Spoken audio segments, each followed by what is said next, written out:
persaudaraan dari Bukit Sandar Matahari Nadalaro. Kami menyapamu semua dalam senandung ucap salam dalam Sang Sabda.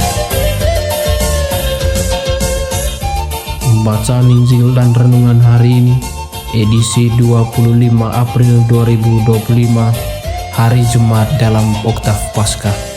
Disusun dan dibawakan oleh Frater Valdi Bureni SVD. Selamat mendengarkan.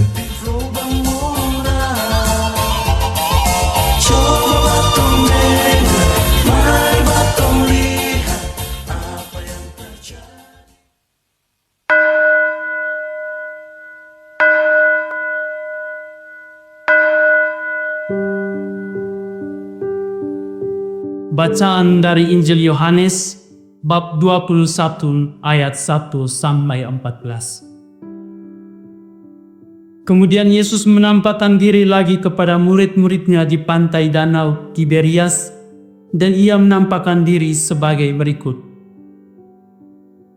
Di pantai itu berkumpul Simon Petrus, Thomas yang disebut Didimus, Nathanael dari Kana yang di Galilea, anak-anak Zebedeus dan dua orang muridnya yang lain. Kata Simon Petrus kepada mereka, "Aku pergi menangkap ikan." Kata mereka kepadanya, "Kami pergi juga dengan engkau." Mereka berangkat lalu naik ke perahu, tetapi malam itu mereka tidak menangkap apa-apa. Ketika hari mulai siang, Yesus berdiri di pantai. Akan tetapi murid-murid itu tidak tahu bahwa itu adalah Yesus. Kata Yesus kepada mereka, "Hai anak-anak, adakah kamu mempunyai lauk pauk?" Jawab mereka, "Tidak ada." Maka kata Yesus kepada mereka, "Tebarkanlah jalan di sebelah kanan perahu, maka akan kamu peroleh." Lalu mereka menebarkannya, dan mereka tidak dapat menariknya lagi karena banyaknya ikan. Maka murid yang dikasihi Yesus itu berkata kepada Petrus, "Itu Tuhan." Ketika Petrus mendengar bahwa itu adalah Tuhan, maka ia mengenakan pakaiannya, sebab ia tidak berpakaian, lalu terjun ke dalam danau. Murid-murid yang lain datang dengan perahu karena mereka tidak jauh dari darat, hanya kira-kira 200 hasta saja, dan mereka menghela jala yang penuh ikan itu. Ketika mereka tiba di darat, mereka melihat api arang di atasnya, terdapat ikan dan roti. Kata Yesus kepada mereka, "Bawalah beberapa ikan yang baru kamu tangkap itu." Simon Petrus naik ke perahu, lalu menghela jala itu ke darat, penuh ikan-ikan besar, 150 ekor banyaknya, dan sungguh pun sebanyak itu, jala itu tidak poyak. Kata Yesus kepada mereka, "Marilah dan sarapanlah." Tidak ada di antara murid-murid itu yang berani bertanya kepadanya, "Siapakah engkau?" Sebab mereka tahu bahwa ia adalah Tuhan. Yesus maju ke depan, mengambil roti, dan memberikannya kepada mereka. Demikian juga ikan itu. Itulah ketiga kalinya Yesus menampakkan diri kepada murid-muridnya sesudah ia bangkit dari antara orang mati. Demikianlah sabda Tuhan. Terpujilah Kristus.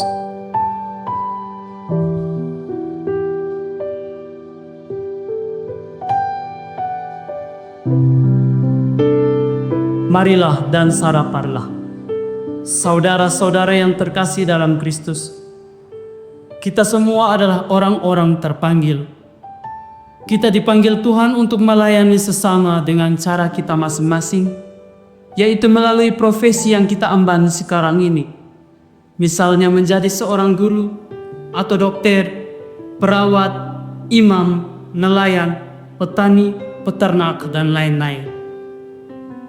Kita boleh cita-citakan sesuatu di masa depan, namun panggilan Tuhan itu misteri, dan akan menjadikan kita pelayannya sesuai dengan kemampuan kita.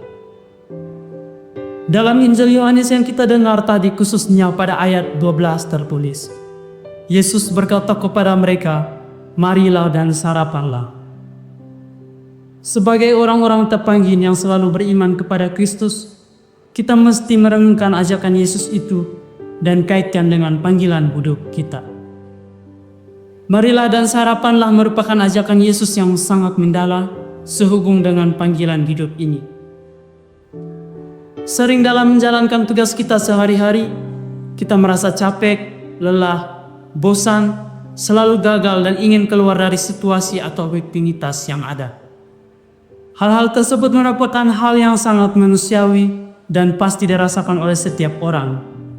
Yesus mengajak kita untuk datang kepadanya dan sarapan bersama Dia. Artinya di sini ialah bahwa kita perlu kembali kepada Yesus untuk mendapat makanan atau sarapan agar kita kembali dikuatkan dalam segala hal. Pertanyaannya, mengapa Yesus menggunakan kata sarapan? Hal ini tentu dikarenakan sarapan menjadi kekuatan kita di awal hari sebelum beraktivitas. Kita perlu memulai hari kita dengan tenaga baru dan semangat baru, maka kita perlu kekuatan rohani. Dalam arti di sini ialah sarapan rohani. Sarapan rohani kita ialah tubuh dan darah Kristus, juga doa pagi yang sering kita lantunkan. Maka dengan itu, mari kita datang kepada Yesus yang telah mengundang kita untuk makan sarapan rohani, agar kita benar-benar merasa dikuatkan dan panggilan kita selalu mengalami pembaharuan akibat semangat baru dan kekuatan baru dari Yesus, dan membuat kita tetap setia dengan panggilan awal kita. Pesan singkat di akhir renungan saya ini ialah bahwa kita semua adalah orang-orang terpanggil. Jika kita gagal, capek dan lelah, itu bukan karena kita tak mampu. Kita hanya saja belum menyantap sarapan rohani yang ditawarkan Kristus. Marilah dan sarapanlah bersama Yesus sebelum memulai hari baru kita. Amin. Hei saudara, umat Tuhan di lubang murah. Sahabat-sahabat pencinta Sang Sabda, kita baru saja mendengar bacaan Injil dan renungan edisi hari ini. Sampai jumpa kembali pada edisi berikut. Terima kasih kepada Divisi Kerohanian website Seminari Tinggi Santo Paulus Nedalero. Semoga Sang Sabda menjiwai seluruh pengalaman hidup kita hari ini. Tuhan memberkati kita sekalian. Amin. Dalam satu hati, di dalam kasih Yesus.